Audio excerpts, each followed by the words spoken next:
Dito na yung stock natin ng gabay medallion, dumating na siya. Ito yung bago nating gabay medallion. Kung mapapansin nyo, hindi siya glossy. Kasi ang problem doon last time, nag-stain sa damit, tas medyo makati sa balat. Kaya ganito yung ginawa natin. Pero ang pinaka-importante naman sa gabay medallion, yung laman sa loob. Yung mga sangkap at mutya. Well anyways, available na to, yung gabay medallion natin. Message lang or visit yung Shopee natin. Kasi for sure, bigyan ko lang to ng 1 o 2 araw, automatic ano na to. Sold out. Peace. Parang hindi ko gustong katahimikang to, Manong Popoy. Malakas ang pakiramdam ko na may mangyayaring hindi maganda ngayon. Wika ni Marco. Hindi, Marco. Huwag mo nang bigyan ng kahulugan ng katahimikan. Imbis na magreklamo, bakit hindi mo na lang tulungan na mga kasama natin? Tugon ni Baltasar. Siya nga naman, Marco. Bakit hindi mo tulungan ang mga kasama natin? Sana huwag ka masyadong mag-alala. Mabuti nga at kahit papano, may nararanasan tayong katahimikan. Wika ni Popoy. Ngunit batid nito na tama ang sinabi ng binata. Habang nagtatrabaho ay napansin itong palabas ng kuta si Baltasar. O teka, akala ko ba tutulong tayo sa trabaho? Bakit parang tumatakas ka yata? Saway ni Marco sa kapatid. May pupuntahan lang akong importante sa bayan. Ituloy niyo lang muna ang mga gawain. Babalik din ako mamayang hapon. Tugon ni Baltasar. Napansin ni Popoy ang gawaing ito ng binata. Simula nang bumalik sila sa lugar, palagi itong umaalis. At kung minsan ay inaabot ng 2 o 3 araw bago makabalik. Hindi na nagsalita pa si Popoy. Hinayaan na lang ito. Nagpatuloy sa pagtatrabaho ang pangkat. Hanggang sa malapit nang matapos ang mga ginagawang depensa sa paligid ng yungib. Habang nagpapahinga, kinausap ni Baltasar si Marco. Nagtatanong ito kung saan nakalagay at ilan ang kabuang bilang ng mga patibong sa paligid. Matapos ay muli na naman itong umalis. Hindi naging maganda ang kutob ni Popoy sa mga nangyayari.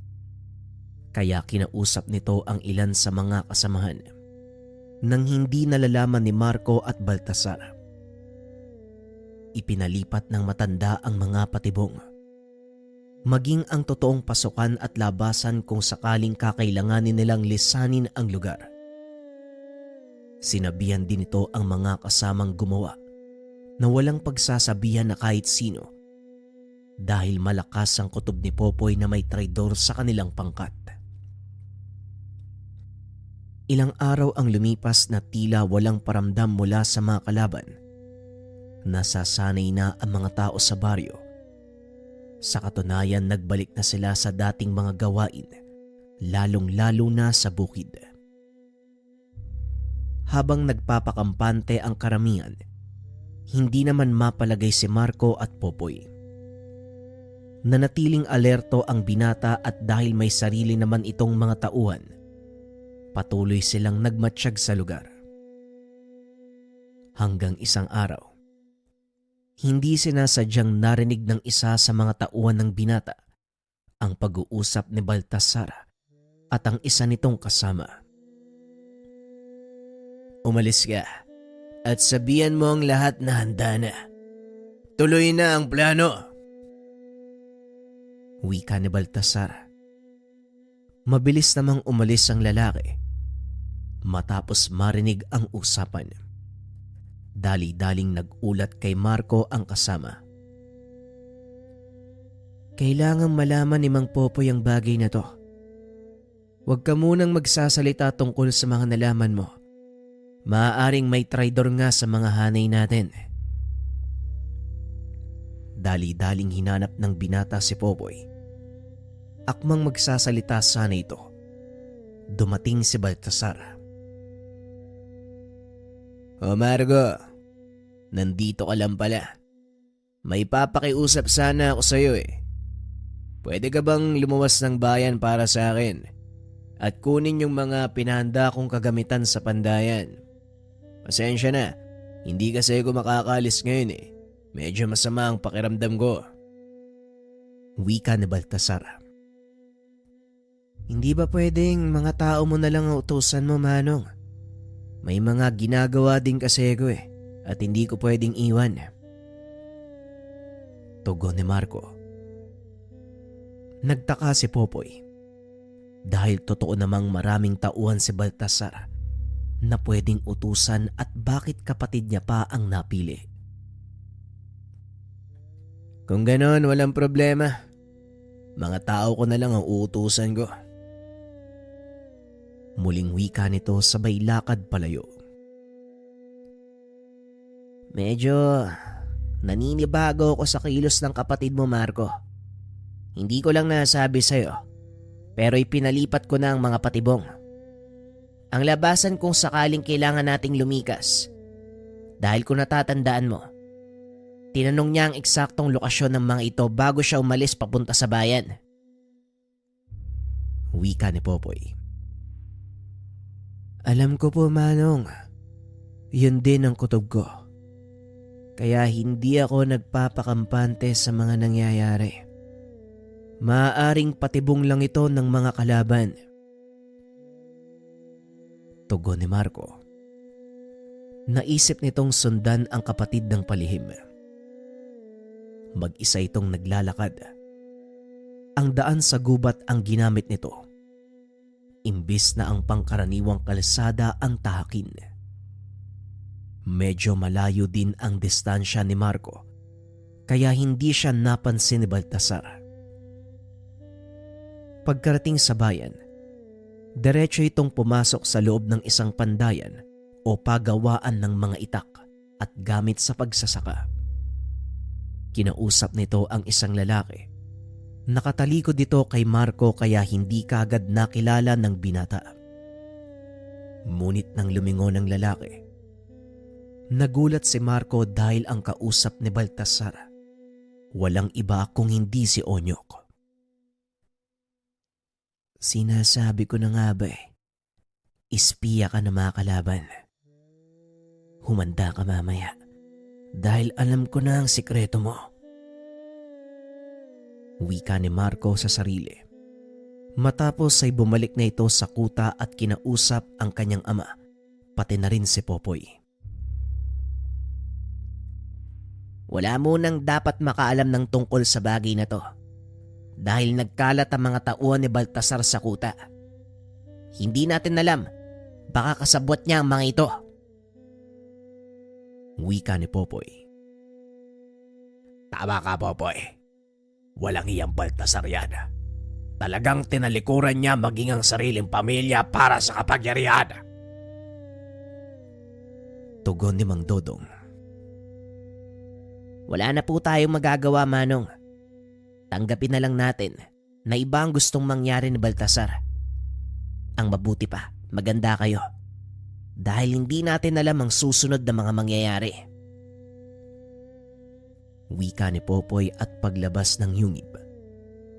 Nakasalubong nito si Baltasar kasama ang kanyang mga tauhan.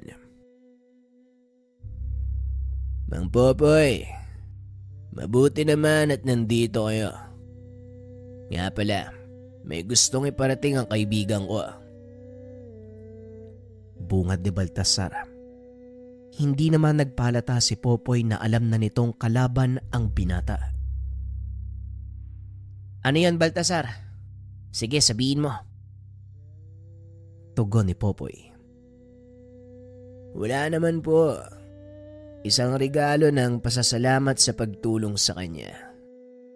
Kung maaari daw po, sumunod kayo sa akin. May mga nag-aantay sa labasan. Hindi ko sila pwedeng isama dito sa mismong kuta dahil wala naman akong tiwala sa kanya." Muling wika ni Baltasar. Kagad sumabat sa usapan si Andrea. Kung kaibigan siya ng tatay ko, dapat alam niya ang kuta na to. Kagad namang inawat ng matanda ang anak. Andrea, ako nang bahala. Gawin mo ang mga inutos ko sa'yo. Samahan mo si Marco. Wika ng ama. Kagad umalis ang dalaga. Nag-iwan ito ng matalim na tingin kay Baltasar. Alam mo, Manong Popoy, inaangaan kita kahit nung bata pa ako. Mataas ang respeto ko sa'yo. Pero sa nakikita ko sa anak mo, mukhang hindi yata siya napalaki ng maayos at naturuan ng magandang asal. Tugon ni Baltasar. Bagyang nagpantig ang tenga ni Popoy sa sinabi nito. Ngunit pinili ng matandang maging mahinahon. Kung ano man ang pag-uugali ni Andrea, nakabata yon sa kanyang kausap. Ngayon, kung tungkol sa anak kong pag-uusapan natin, pasensya na Baltasar. Masasayang lang ang oras natin pareho. Wika ni Popoy. Pasensya na po, Tatang. Doon po tayo sa labas. Mangyari po ay sumunod kayo sa akin. Tugon ni Baltasar. Pinauna nitong maglakad si Baltasar. Akmang susunod na sana si Popoy nang biglang dumating ang isa sa mga kasama na nakatalaga sa paligid. Manong, nasa labas po ng bakod si Onyok. Isa pong patibong ang nagkahantay sa inyo. Wika ng lalaki at kagad itong umalis.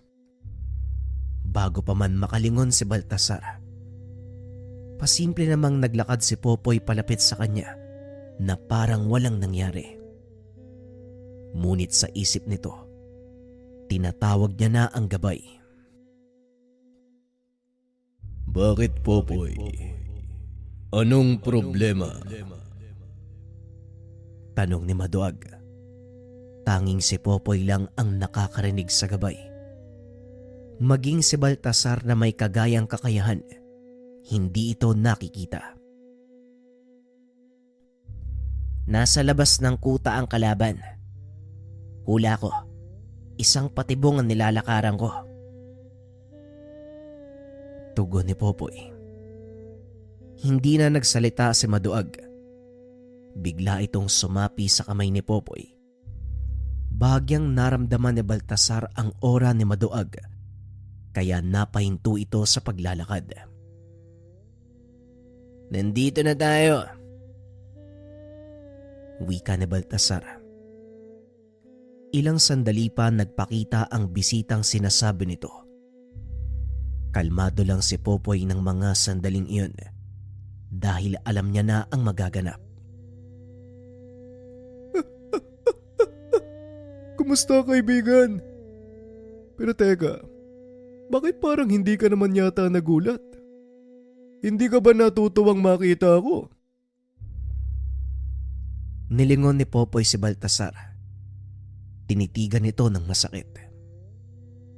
Tama nga ang sinabi mo sa akin, Mang Onyok. Madali ngang mauto si Mang Popoy. Wika ni Baltasar. Oo, totoo ang sinabi mo, Baltasar. Napaniwala mo ko sa ipinakita mo. Pero mukhang kayo ang nahulog sa patibong namin. Tugon ni Popoy. Pagkasabi nito, lumitaw sina Andrea at Azelana. Tatlo lang kayong haharap sa amin. Mukhang hindi naman yata patas ang magiging laban.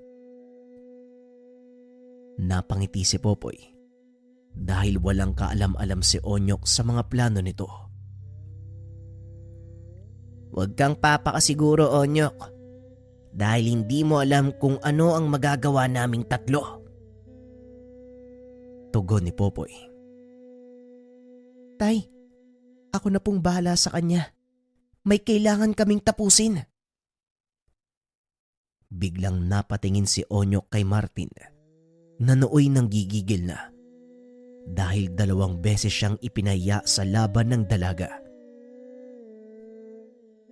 Walang problema. Alam mo na ang gagawin mo. Malaki ka na. Tugon ni Popoy. Nagsikalat ang mga tauhan ni Baltasar dahil alam nila ang kakayahang taglay ng mag-ama. Isang pagkakamali lang, maaari silang maubos sa oras na tamaan ng kidlat na taglay ni Maduag at Aselana.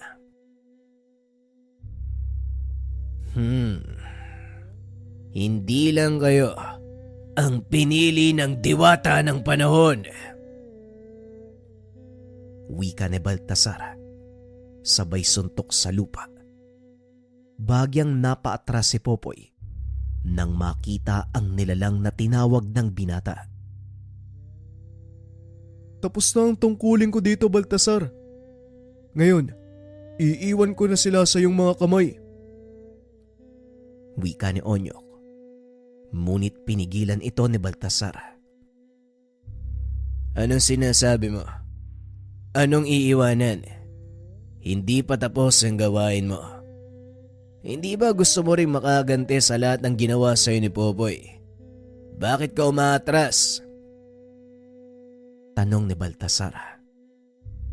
Oo, tama ka. Gustong gusto kong gumanti kay Popoy noon. Pero napagtanto ko, kasalanan ko din kung bakit ako natalo ni Popoy. Kung hindi lang dahil sa pananakot mong uubusin ng mga tao dito sa baryo, hindi na ako magpapakita pa. Nagulat si Popoy sa mga narinig mula kay Onyok. Ang buong akala ng matanda, pakana ito ng matagal ng katunggali. Kung ganon, plano mo pala ang lahat ng ito, Baltasar. Kaya pala napakainit ng dugo ng anak ko sa'yo. Talaga palang napakaitim ng kaluluwa mo. Wika ni Popoy. Hindi naman siguro masama ang magangad ng kapangyarihan, hindi ba, Mang Popoy? Tignan mo ang sarili mo. Kung hindi ka naghahangad ng kapangyarihan, bakit ka nakarating sa ganyang antas? Tugon ni Baltasar. Kailanman hindi ko hinangad ang ganitong kapangyarihan dahil kusa itong dumating nang hindi ko hinahangad. Ginagamit ko ang kakayahang ito hindi para sa sariling kapakanan. Dahil kung kabaliktaran ang ginawa ko, malamang wala ako sa harapan mo ngayon. Wika ni Popoy. Wag na wag mong makukumpara ang tatay ko sa'yo dahil ni minsan hindi siya naging kagaya mo. Nanlaki ang mga mata ni Popoy dahil biglang sumugod si Andrea. Hindi niya ito nagawang pigilan dahil napakabilis kumilos ng dalaga. Kaagad namang humarang ang gabay ni Baltasar. Pagkatama ng sandata ng dalaga, tumilapon ito palayo. Hindi mo kakayanin ng nilalang na yan, Andrea. Isa siyang diwata ng panahon. Wika ni Popoy. Ngunit tila hindi ito naririnig ng dalaga. Dali-dali namang tumakbo si Aselana para tulungan ang kaibigan. Kaagad na ding nagsipagsugod ang mga tauhan ni Baltasar. Dahil nagkakagulo na ang lahat, sinubukang kunin ni Onyok ang pagkakataon upang tumakas. Sa kasamaang palad napansin ito ni Baltasar. Isang malakas na tigalpo ang binato nito sa matanda, dahilan para tuluyan itong bumagsak sa lupa. Dali-daling tumakbo si Popoy papunta sa kinaroroonan ni Onyok para tulungan ito. Nakasunod sa kanya si Maduag. Pinoprotektahan siya laban sa atake ng mga alagad ni Baltasar. Onyok, kumapit ka. Dadaling kita sa ligtas na lugar. Wika ni Popoy. Akmang bubuhati na nito si Onyok. Biglang yumanig ang lupa. Lumitaw sa tabi ni Popoy ang nilalang na gabay ni Baltasar. Hinambalos ng nilalang ang mga ito dahilan para tumilapon palayo ang dalawa. Dali-daling tumayo si Popoy at nilingon ang kanyang anak na nooy patuloy na nakikipaglaban. Napagtanto rin ito na hindi lang iisang gabay ang taglay ni Baltasar kung hindi dalawa. Naloko na.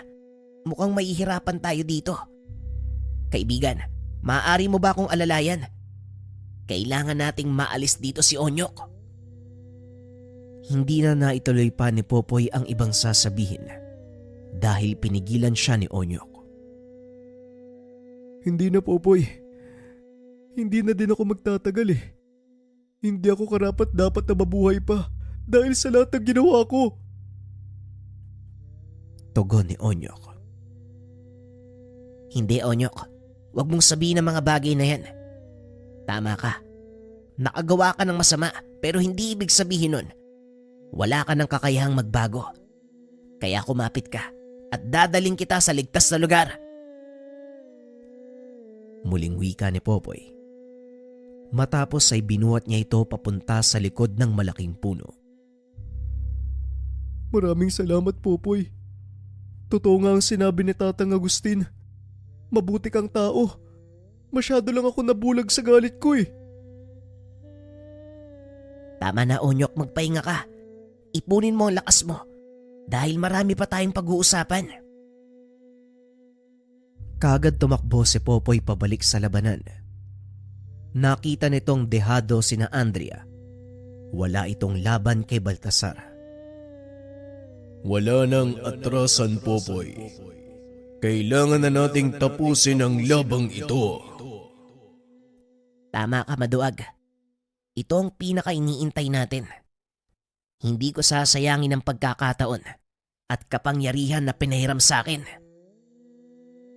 Pag-uusap ng dalawa. Matapos ay sabay na lumusob ang mga ito. Laking gulat ni Baltasar nang bigla siyang tamaan ng malakas sa suntok mula sa isang nilalang.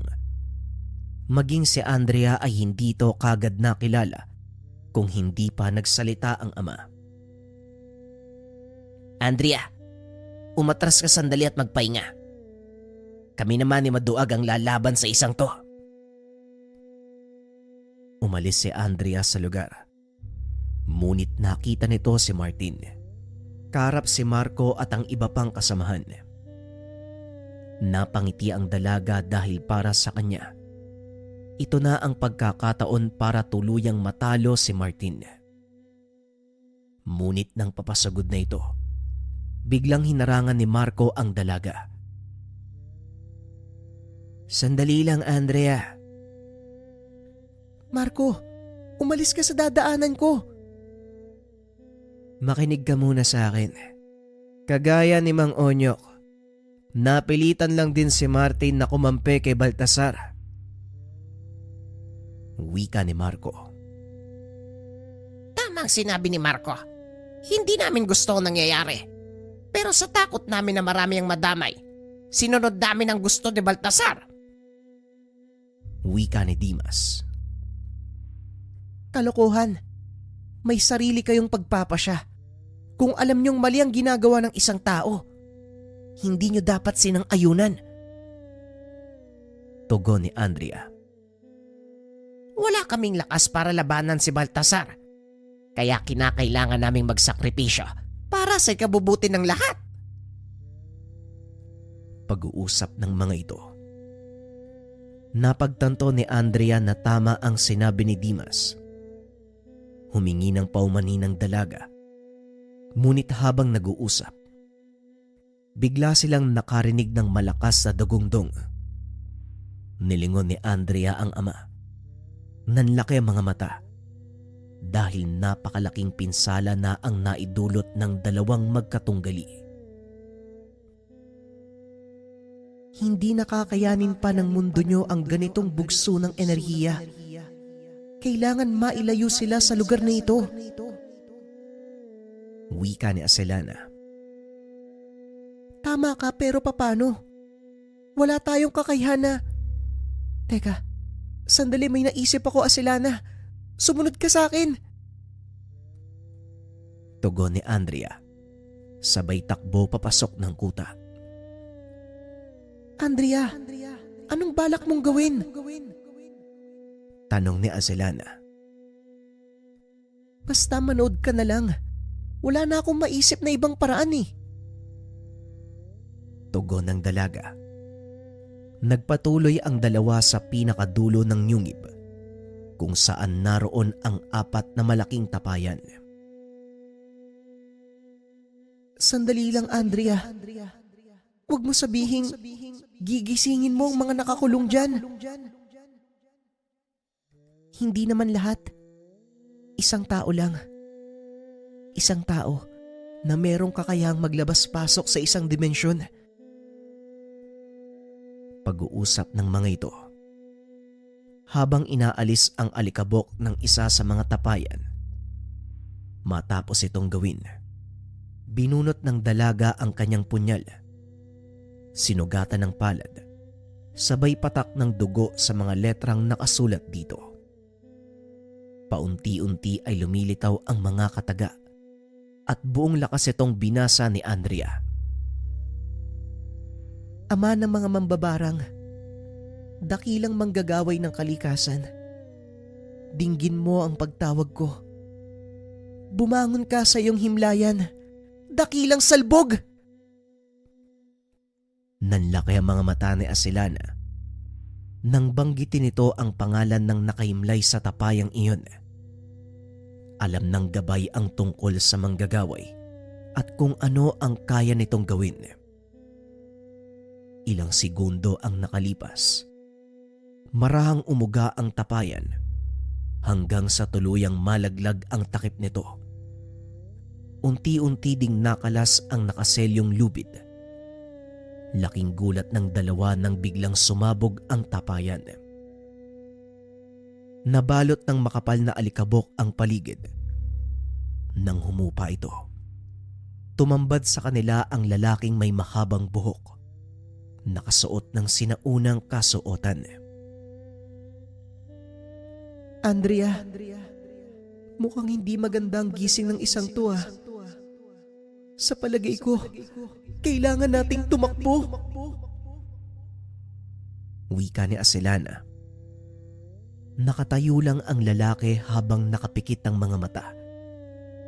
Nanayo ang balahibo ni Andrea nang bigla itong magsalita. Sino ang tampalasang gumising sa akin? Magsalita kayo kung ayaw niyong maging hapunan. Teka, anong oras na ba? Wika ng lalaki. Tanghalian na po. Kayo po ba si Salbog? Tanong ni Andrea. At bakit iha? Sino ba ang tinawag mo? Hindi ba ang pangalan ko ang sinambit mo? Ikaw pala ang gumising sa akin. Wika ni Salbog. Opo, ako nga po. Kailangan namin ng tulong nyo. May kaguluhang nangyayari sa labas eh. At kapag natuloy pa, paniguradong masisira ang kapaligiran. Tugon ng dalaga. Kaguluhan. Yan nga mismo ang dahilan kung bakit ko piniling manahimik na lang sa banga. Ayokong makisali sa gulo ng mga tao. Wika ni Salbog. Nauunawaan ko po. Pero hindi po tao ang may gawa ng gulo. Isa po sa 4 na diwata ng panahon ng nagwawala. Sinusubukan po namin silang pigilan eh. Pero wala po kaming laban. Tugon ng dalaga. Napatigil si Salbog sa pag-aayos ng kanyang buhok. Nang banggitin ng dalaga ang katagang diwata ng panahon. Anong sinabi mo?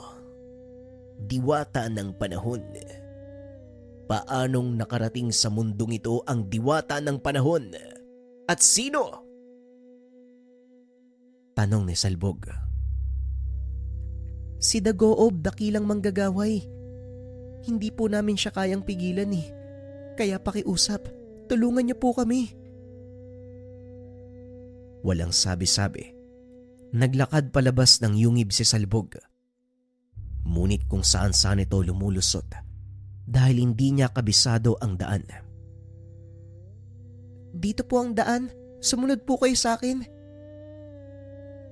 Tama, mas mabuti nga. Sino ba naman kasi ang naglipat ng tapayan ko sa lugar na ito? Naliligaw tuloy ako. Pagdating sa labas ng yungib, isang malakas sa pagsabog ang sumalubong sa kanila.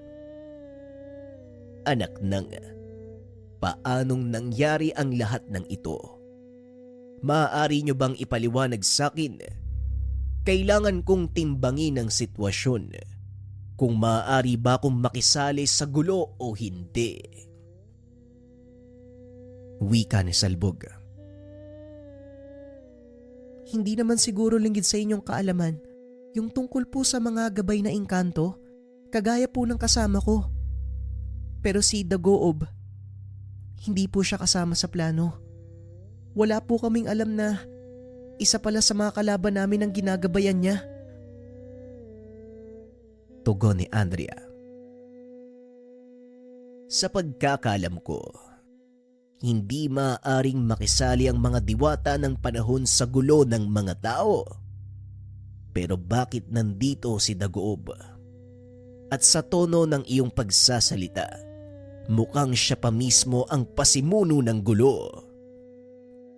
Tanong ni Salbog. Totoo po ang sinasabi ko. Ginagamit ni Baltasar ang kapangyarihan ng diwata sa pansariling kapakanan. Ngayon, kung hindi pa rin po yun sapat na dahilan para makisali kayo, para saan pa pong naging manggagaway ang isang kagaya nyo? Tugon ni Andrea. Bagay na nakapagpaalala kay Salbog sa isang babaeng minsan niyang nakasama sa laban. Hanga ako sa katapangan mo. Naaalala ko sa iyo ang isang dakilang babaylan na kamuntikang pumatay sa akin. Huwag kang mag-alala. Sapat na dahilan ng pagpapakita ni Dagoob sa mundong ito. Ngayon, samahan niyo ko sa kanila. Wika ni Salbog. Dali-daling tumakbo ang mga ito papunta sa pinangyarihan ng labanan. Laking gulat ni Andrea dahil bagsak na sina Popoy at ang ilan sa mga kasamahan. Wala na pong oras. Kailangan nang maialis sa lugar na to si Baltasar at Dagoob. Kung hindi, alam ko ang gagawin. Kaya pakiusap, maupo ka sa isang sulok at manood. Matapos magsalita ay kagad itong naglakad papunta sa kinakatayuan ni Baltasar. Napalingon ito nang maramdaman ang hindi pamilyar na presensya. Sino ko namang kutong lupa ka? Tanong ni Baltasar. Naramdaman din ito ni Popoy, kaya napaangat ito ng tingin. Hindi ako maaaring magkamali. Si Salbog ang isang yan. Teka, sinong... Inikot ni Popoy ang tingin sa paligid. Nakita sina Andrea at Azelana. Papalapit ang mga ito sa kinaroroonan niya. ayos lang po ba kayo, Tay? Ano pong nangyari? Bakit halos lahat ng kasama natin bagsak na? Tanong ng dalaga. Hindi namin kinaya ang lakas ng gabay ni Baltasar. Mahirap kalabanin ang elemento ng lupa. Pero teka, ikaw ba ang gumising kay Salbog? Tugon ni Popoy. Oo, Tay. Wala na akong ibang maisip na paraan para matalo si Baltasar eh. Ginising ko po si Salbog. Dahil alam kong siya lang ang may kakayahan na magdala ng mga nilalang sa ibang dimensyon. Wika ni Andrea. Pero bakit kailangan dalhin sa ibang dimensyon ang laban? Tanong ni Popoy. Kapag nagpatuloy pa to, masisira ang kapaligiran at marami ang mapapahamak. Kaya kailangan mailayo natin si Baltasar at ang kanyang gabay. Tugon ni Andrea. Habang nakikipag-usap sa ama, nakatuon ang atensyon nito kay Salbog. Nakatayo pa rin ito sa harap ni Baltasar at nakikipag-usap. Sabihin mo sa akin, ano ang dahilan? Bakit ka nang gugulo? Tanong ni Salbog. Hindi naman kumikibo si Baltasar. Pinakikiramdaman nito ang karap dahil wala siyang maramdaman na kahit ano. Bakit ko naman sasabihin sa'yo? Sino ka ba sa palagay mo? Tumawa si Salbog habang nagkakamot ng ulo.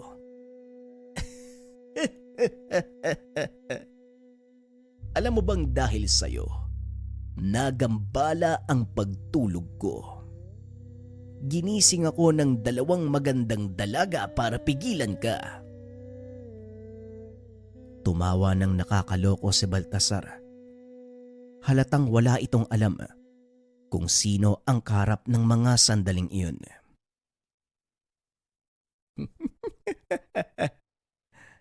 Umalis ka sa harapan ko, Kutong Lupa. Sinasayang mo lang. Hindi nito naituloy ang sasabihin dahil bigla siyang sinuntok ni Salbog, dahilan para malagas ang 2 ngipin nito. Talaga nga namang napakabastos mo. Hindi mo ba ako kilala? Kung sabagay, ano nga naman ang nalalaman niyong mga bagong tubo? Bueno, ako'y magpapakilala na lang. Itinaas ni Salbog ang kamay. Biglang lumabas mula sa kanyang anino ang isang malaking aso. Halos siyam na talampakan ng tangkad. Puno ng tinikang likod. Naglalaway din ito. Bawat patak ng laway, tila asidong nakakatunaw ng bato. Nanlaki ang mga mata ni Popoy. Hindi makapaniwalang nakatayo sa harapan nila ang tinatawag na galmog. Si Salbog nga ang taong yan, walang duda. Siya lang ang may kakayahan na tawagin ng aso mula sa impyerno. Wika ni Popoy. Bigla namang napaatras si Baltasar. Maging ang gabay nito ay tila natatakot. Ngayon kilala mo na kung sino ako. Pero kung hindi pa din, malaki ang problema mo. Galit na sumugod si Baltasar. Kahit ang gabay nito, pilit siyang pinipigilan. Ngunit dahil naiinsulto, hindi ito nagpapigil. Walang iya ka. Sinong tinakot mo? Wika ni Baltasar. Ngunit bago pa man siya makalapit kay Salbog, kagad itong hinarangan ng alaga ni Salbog. Masyado ng malaking pinsala ang ginawa niyo dito. Mukhang kailangan mo nang umalis. Wika ni Salbog. Biglang nabalot ng makapal na usok ang paligid. Maging sina Popoy ay nasama. Nang humupa ito, nagulat ang lahat dahil nasa ibang lugar na sila. Anong nangyari? Bakit tayo napunta dito? Tanong ni Popoy. Bigla namang nagpakita si Maduag. Sa inala ko, nasa ibang dimensyon tayo, kaibigan. Tugon ni Maduag. Nakumpirma nila ang hinala ng magsalita si Salbog. Binibini, sinunod ko na ang iyong nais. Ako'y aalis na. Hindi ko laban ito. Kaya hahayaan ko kayong ipagpatuloy ang inyong nasimulan. Wika nito. Kagad siyang tumalikod. Talagang walang hiya ka. Matapos mo kong suntukin, aalis ka. Sa palagay mo papayagan kita? Biglang napalingon si Salbog. Sa isang kumpas lang, humagis ng malayo si Baltasar. Sinabi ko na, hindi ko laban to. Kaya wag kang mamilit kung ayaw mong mapaaga ang buhay mo.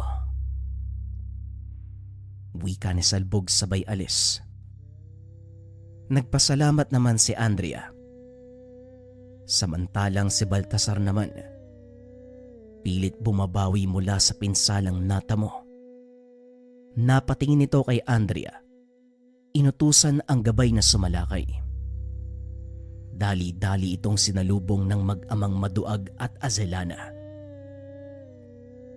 Dalin mo ang iyong ama sa ligtas na lugar. Mabilis lang maghihilom ang pinsala niya dahil sa ibinigay kong lunas. Sa ngayon, wag mo muna siyang iwan. Wika ni Maduag. Pilit nilang sinalubong ang atake ni Dagoob kahit alam nilang hindi tumatalab ang kidlat sa bato. Hindi ko alam kung paano natin siya matatalo, Ama. Wala akong maisip na paraan. Wika ni Azelana. Huwag kang mawala ng pag-asa. Kaunting paghihintay pa at matutunto na tayo ng mga kaalyado natin mula sa hukbo ni Haring Balasarius. Tugon ni Maduag. Ilang sandali pa ay narinig nila ang malakas sa dagungdong sa lupa. Napangiti si Andrea dahil alam niyang ito na ang kanilang inaantay. Mula sa makapal na kagubatan, lumantad ang mga kawal na nakasakay sa malalaking aso. Kasunod nito ang pag-ulan ng palaso mula sa kalangitan. Kagad namang sinangga ni Dagoob ang mga atake para hindi tamaan si Baltasar. Dali-dali namang bumangon si Popoy. Magaling na ang mga sugat nito. Andrea, ito na ang pinaka-inaantay natin. Hindi matatalo ng kawal ni Haring Balasarius ang kalaban. Panahon na siguro para ilabas mo ang punyal ng Minokawa. Wika ni Popoy. Pero tay, ni hindi ko nga pumabuhat yung sandata na yun eh. Paano ko gagamitin? Tanong ng dalaga. Magtiwala ka lang sa sarili mo. At sa kung ano ka. Tandaan mo, isinilang ka para dito. Tugon ni Popoy. Huminga ng malalim si Andrea. Binunot ang punyal. Hinawakan ni Azelana ang kamay ng dalaga at nagsalita. Huwag kang mag-alala. Hindi kita iiwanan. Wika ni Azelana. Kumislap ang kuryente sa kamay ni Andrea. Nagliyab ang hawak nitong punyal. Unti-unting lumalaki hanggang sa lumabas ang totoong anyo nito. Isang malaking espada, kasabay ng malakas na apoy ay ang kislap ng kidlat. Ito ang pinagsama nating kapangyarihan. Hindi ka normal na taong ginagabayan ng isang tahang kilat. Isa ka sa mga diwata ng panahon, kagaya ni Ama. Wika ni Azelana. Hindi Azelana. Isa akong normal na babae na anak ng isang mabuting tao. May kaibigang tanang kilat at biniyayaan ng kapangyarihan mula sa kabilang mundo. Tugon ni Azelana. Magkahawak kamay ang mga ito habang tumatakbo pasagod sa kinakatayuan ni Baltasar at Dagoob. Nang maramdaman na makawal ni Haring Balasarius ang enerhiya ng dalawa, kagad nagbigay ng daan ang mga ito. Laking gulat ni Baltasar nang makitang papasugod ang dalawang dalaga. Sinubukang harangan ni Dagoob ang atake ng dalawa, ngunit nagawang putulin ni Andrea ang braso nito. Napayaw sa sobrang sakit ang nilalang. Dito na nagsimulang matakot si Baltasar. Ang buong akala nito ay walang makakatalo sa kanyang gabay. Dagoob, paanong naputol ng sandatang yon ang braso mo? Tanong ni Baltasar. Ang espadang yan, gawa mula sa bagwis ng Minokawa. Pinakamatibay na bakal, pinakamatalas. Sa oras na gawin itong sandata, mas matibay pa ito sa diamante. Tugon ni Dagoob habang pinapatubo ang kanyang braso. Napansin naman ni Andrea ang kakayahan ng gabay. Hindi siya madaling mapapatay hanggat nakaapak sa lupa ang kanyang paa. Huwag kayong magmadali. Wika ni Maduag. Mabilis na umatras si na Andrea dahil biglang sinuntok ni Dagoob ang lupa. Naglabasan ang maliit na nilalang. Sandali lang. Sigbin ba ang mga yan? Tanong ng dalaga. Kalahi sila ng sigbin, pero mag-iingat kayo dahil may taglay na kamandag ang kanilang buntot. Wika ni Popoy. Tumabi kayo. Ako nang bahala sa mga yan. Ituon niyong dalawa ang pansin kay Baltasar. Biglang napalingon si Andrea sa kalaban. Nakita nitong nag-uusal ng dasal. Habang nakalapat ang kamay sa lupa, unti-unting lumalaki ang kanyang gabay hanggang sa nagmistula na itong higante. Tignan natin kung ano ang magagawa nyo sa totoong anyo ni Dagoob. Ang malaking pagkakamali nyo lang. Masyado kayong nagtiwala sa sarili nyo. Wika ni Baltasar habang tumatawa ng nakakaloko. Kanina pa ako nang gigigil sa tawa ng lintik na to Asilana, tapusin na kaya natin? Tanong ni Andrea. Mukhang magandang ideya yan. Alam mo na ang gagawin, di ba? Tugon ng gabay. Inikot ni Andrea ang tingin sa paligid na tila may kung anong hinahanap. Napangiti ito nang makita ang kadenang nakatali sa isa sa mga sinasakyan ng kawal ni Haring Balasarius. Dali-dali itong dinampot ng dalaga sabay takbo papunta kay Baltasar. Laking pagtataka nito dahil siya ang pinunterya ng dalaga sa halip na ang gabay. Inihagis ni Andrea ang kadena upang pumulupot sa leeg ni Baltasar. Ngunit sa kasamaang palad ay nagawa niya itong sanggain, dahilan para pumulupot ang kadena sa kamay nito. Anong kalokohan ang iniisip mo? Hindi uubra sa akin ng anumang atake nyo hanggat nakalapat ang pako sa lupa. Talagang wala kang kadala-dala. Wika ni Baltasar sabay hila ng kadena. Hinila din ito si Andrea. Dali-daling tumakbo papunta sa pinakamaliit na puno, sabay talon pa itaas. Walang kamalay-malay si Baltasar na nakasabit pa ang kabilang dulo nito sa malaking asong sinasakyan ng isang kawal. Sige, tumawa ka. Tignan natin kung magagawa mo pa yan pagkatapos nito. Nabura ang ngiti sa mukha ni Baltasar nang mapagtanto ang binabalak ng dalaga. Bigla itong pinatamaan ng mahinang kuryente ang malaking aso upang tumakbo palayo. Nahatak nito ang kadena, maging si Baltasar, dahilan para makaladkad ito at sumabit sa sanga ng puno. Ano nga uli yung sinabi mo? Hanggat nakalapat ang paa mo sa lupa, walang makakatalo sa'yo. Ngayon tignan natin kung anong mangyayari. Dahan-dahang naglakad si Andrea papunta kay Baltasar.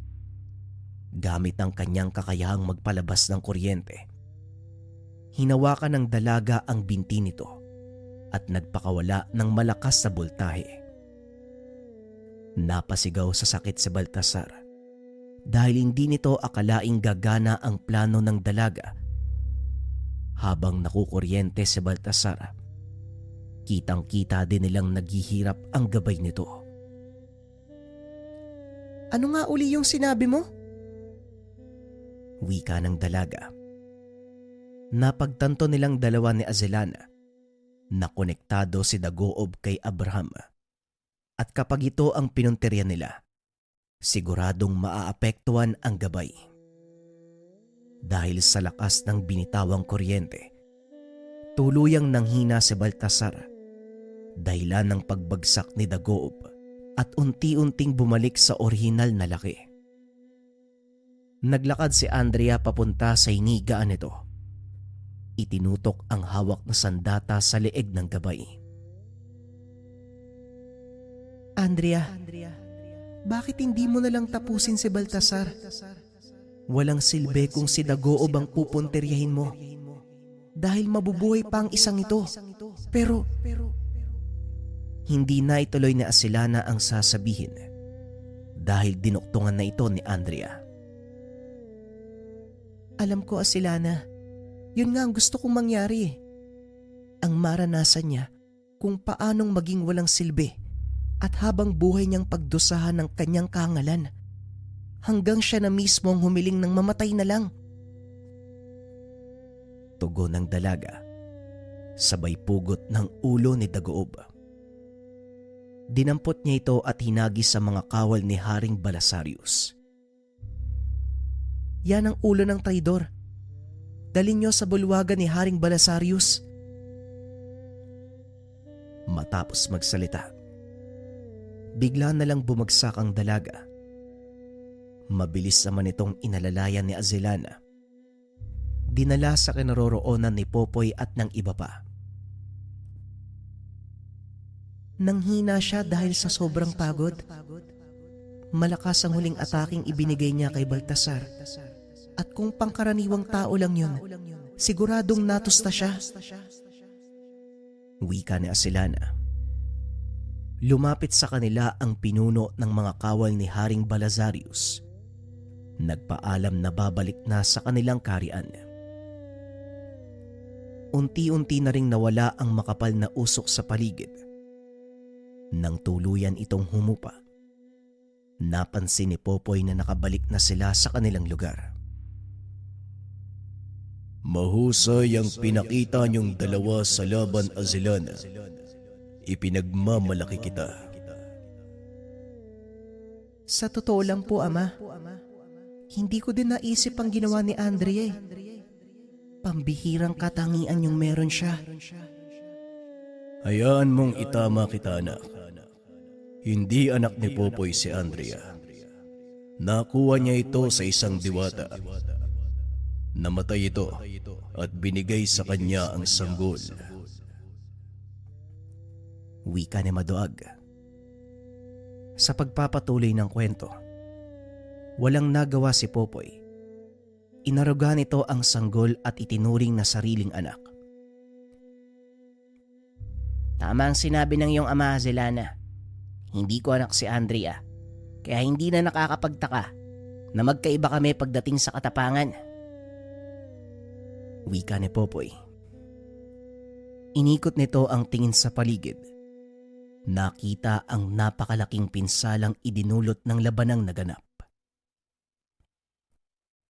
Sa paglipas ng panahon, kaibigan, muling maayos ang lugar na ito. Maraming paraan ng kalikasan para pagalingin ang kanyang sugat. Maging masaya ka lang at sa wakas, natapos na ang laban. Makakabalik na sa maayos na pamumuhay ang mga tao dito. Wika ni Maduag. Alam ko, kaibigan, ngunit hindi titigil ang kaguluhan hanggat may mga kagaya ni Baltasar na naghahangad ng kapangyarihan. Maaaring hindi lang sa larangan ng itim na karunungan, kundi pati na rin sa pang-araw-araw na buhay. Tugon ni Popoy. Tama ka. Kaya kung ano man ang magiging pasya mo, kaibigan, asahan mong nasa tabi mo ko. Muling wika ni Maduag. Ilang sandali pa ay nagdatingan na sina Marco at ang iba pa. Mang Popoy, buti ligtas kayong lahat. Nasaan po si Baltasar? Wika ni Marco. Itinuro naman ito ni Popoy. Kagad na pinuntahan ng mga kasama ni Marco para ibaba sa pagkakasabit. Siguraduhin mong hindi makakatakas ang isang yan, Marco. Marami siyang dapat panagutan sa atin. Wika ni Popoy. Matapos ang mahabang araw na yun, sinimulan ng mga kasama ni Popoy ang pagsasaayos ng lugar. Hindi man ito naibalik sa dating ganda. Alam nilang sa pagdaan ng panahon, kusang tutubo ang mga puno at halamang nasira dahil sa nangyaring laban. Mang Popoy, ngayong tapos na po ang gulo dito, ano pong balak nyo? Tanong ni Marco habang nagpapahinga ang mga ito. Siguro babalik na lang kami sa ibang lugar, dun sa kabilang bayan. May naiwan akong sakahan dun eh. At walang mag-iintindi. Pero nakadepende kay Andrea ang lahat. Tugon ni Popoy. Nagtaka ang binata sa naging sagot nito. Nakadepende kay Andrea. Ano pong ibig niyong sabihin? Tanong ni Marco. Malalaman mo din maya-maya lang. Sa ngayon tapusin muna natin ang trabaho. Marami pa tayong gagawin kaya tumayo ka na dyan. Simulan mo nang hakutin yung mga natumbang puno. Utos ni Popoy. Kagad lumakad ang binata. Samantalang si Popoy naman ay pinagmamasdan ang anak habang nakikipag-usap kay Azelana. Ano ang pasya mo, kaibigan? Hindi mo pwedeng itago habang buhay si Andrea. Isa siyang mataas na uri ng diwata na may mahalagang katungkulan. Tanong ni Maduag. Laking gulat ni Popoy. Bigla itong lumitaw sa kanyang tabi. Kahit kailan talaga, Maduag, hindi ka na natuto. Alam mo namang mabilis ako magulat eh. Pasensya na, kaibigan. Hindi ko sinasadya. Pero tama ka. Hindi ko nga maaaring pigilan ang tadhana ng batang yan. Pero nasa kanya ang pagpapasya. Ayoko siyang itulak sa isang lawa na hindi niya kayang languyin. Wika ni Popoy habang pinagmamasdan ang anak. Tama ka, kaibigan. Hindi natin pwedeng panghawakan habang buhay ang ating mga anak. Hayaan natin silang magpasya para sa kanilang mga sarili. Kung ano man ang maging desisyon nila, irespeto natin ito bilang mga magulang. Tugon ni Maduag. Napalingon si Popoy sa kaibigan dahil hindi nito inaasahan ang mga narinig. Teka, nilalagnat ka ba, kaibigan? Ikaw pa talaga yung nagsalita ng ganyan, ha? Kailan lang parang gustong-gusto mo si Azelana ang humalili sa'yo bilang pinuno? Wika ni Popoy. Tama ka, kaibigan. Yun din ang pangarap ko para sa kanya. Pero naisip ko, habang pinagmamasdan ko sila ni Andrea, may sarili din siyang pangarap at ayokong maging hadlang, kaya siya pa din ang masusunod. Tugon ni Maduag. Matapos ang pag-uusap na yun, nagpatawag ng huling pagpupulong si Popoy. nagtipon ng mga kasamahan sa mismong bakuran ng dating tahanan ni Tio Pablo. Ipinatawag ko kayong lahat dahil una, gusto ko magpasalamat sa katapangang pinakita nyo. Pangalawa, binabati ko kayo dahil nagbunga ang ating mga sakripisyo. Pangatlo, naparito ko para magpaalam. Wika ni Popoy. Napuno ng bulungan ang paligid. Nahinto lang ito nang magsalita si Andrea. May sariling buhay si tatay, kaya irespeto natin ang pasya niya. Wika ni Andrea. Paano naman po kami? Hindi po namin alam ang gagawin sa oras na may mangyaring kaguluhan. Tanong ni Marco. Malakas na kayo. Alam kong kaya niyong lampasan ang lahat ng napagdaanan niyo. Isa pa, nandito naman si Andrea. Hindi niya kayo papabayaan. Wala kayong dapat ikatakot.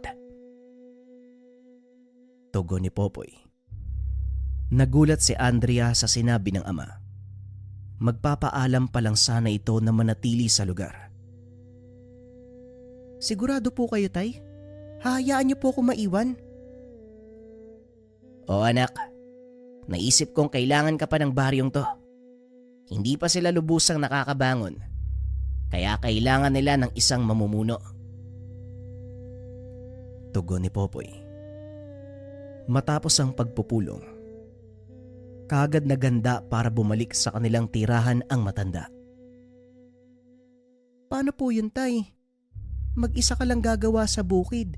Hindi na kita matutulungan. Ayos lang.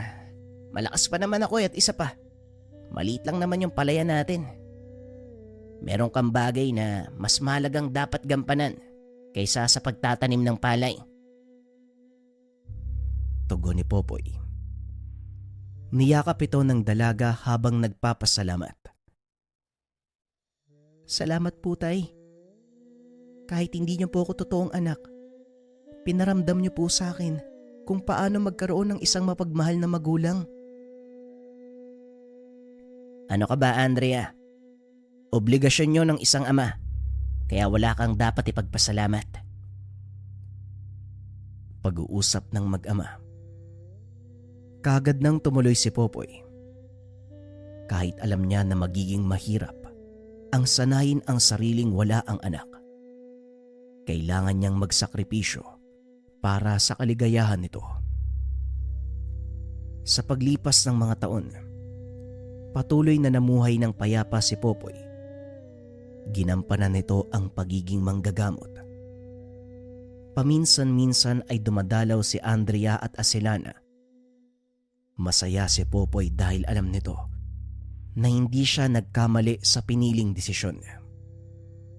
Kalaunan, nagkaroon ng sariling pamilya si Andrea at gaya ng ginawa ng ama, ipinagpatuloy ang kanilang henerasyon bilang tagapangalaga ng lugar.